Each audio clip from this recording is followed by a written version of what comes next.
আমরা আজকে জানব হজরত শাহ পরাণ ইমিনী রাহমাতুল্লাহি আলাইহির জীবনী সম্পর্কে। হজরত শাহ পরাণ রাহমাতুল্লাহি আলাইহির মাজার শরীফ সিলেট শহরের খাদিমনগরে অবস্থিত।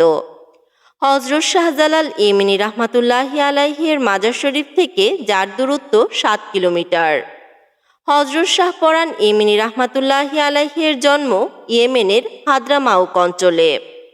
হজরত শাহ পরাণ ইমিনী রাহমাতুল্লাহি আলাইহির জন্মের কিছুদিন আগেই ওনার মা বাবা দুজনেই একই স্বপ্ন দেখেন।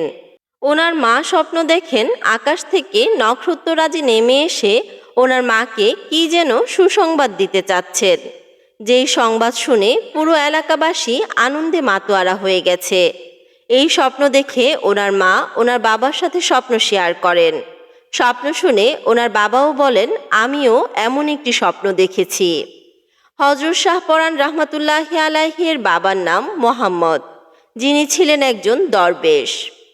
তিনি স্বপ্ন বিশ্লেষণ করে বুঝতে পারলেন যে আল্লাহ তাআলা ওনাকে মূল্যবান একটি আমানত দিতে যাচ্ছেন, আর তিনিই হলেন হজরত শাহ পরাণ ইমিনী রাহমাতুল্লাহি আলাইহি। ১৩ বছর বয়সেই হজরত শাহ পরাণ ইমিনী রাহমাতুল্লাহি আলাইহির পিতার ইন্তেকাল হয়। ছোটবেলায় ওনার এক নিকটাত্মীয় প্রখ্যাত সুফি সাধক হজরত আহমদ কবির সোহরাওয়ার্দীর কাছে ইলমে তাসাউফের শিক্ষা গ্রহণ করেন। এরপর তিনি আধ্যাত্মিক শিক্ষা গ্রহণ করার জন্য চলে যান ইরানের খোরাসান শহরে। সেখানে তিনি হজরত আমিন রাহমাতুল্লাহি আলাইহির কাছে আধ্যাত্মিক শিক্ষায় দীক্ষিত হন। এরপর হজরত শাহ পরাণ ইমিনী রাহমাতুল্লাহি আলাইহি জানতে পারেন হজরত শাহজালাল ইমিনী রাহমাতুল্লাহি আলাইহি হিন্দুস্তান সফরে ইসলাম প্রচারের জন্য যাচ্ছেন।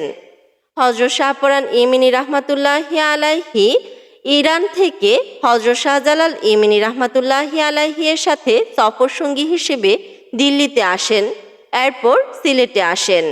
শুরুর দিকে হজরত শাহজালাল ইমিনী রাহমাতুল্লাহি আলাইহি এর সাথেই থাকতেন হজরত শাহ পরাণ রাহমাতুল্লাহি আলাইহি। এখান থেকেই ওনারা ইসলাম প্রচার এবং আধ্যাত্মিক সাধনা করতেন।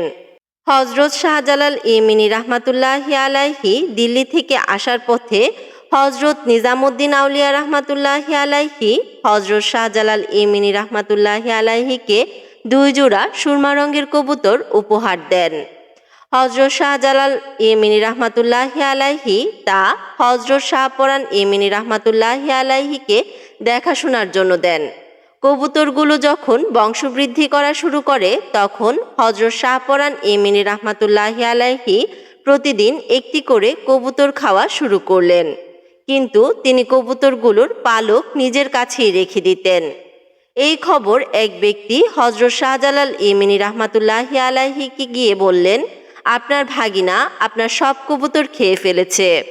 এই কথা শুনে হজরত শাহজালাল ইমিনী রাহমাতুল্লাহি আলাইহি হজরত শাহ পরাণ ইমিনী রাহমাতুল্লাহি আলাইহির কাছে আসেন এবং জানতে চান ওনার কবুতরগুলো কোথায়। তখন হজরত শাহ পরাণ ইমিনী রাহমাতুল্লাহি আলাইহি যে পাখনাগুলো জমিয়ে রেখেছিলেন তা বাতাসে উড়িয়ে দেন। সেই পালক থেকে এক একটি কবুতরের সৃষ্টি হয় এবং তা আকাশে উড়ে যায়। এই ঘটনা দেখার পর হজরত শাহজালাল ইমিনী রাহমাতুল্লাহি আলাইহি হজরত শাহ পরাণ ইমিনী রাহমাতুল্লাহি আলাইহিকে দূরে পাঠিয়ে দেন।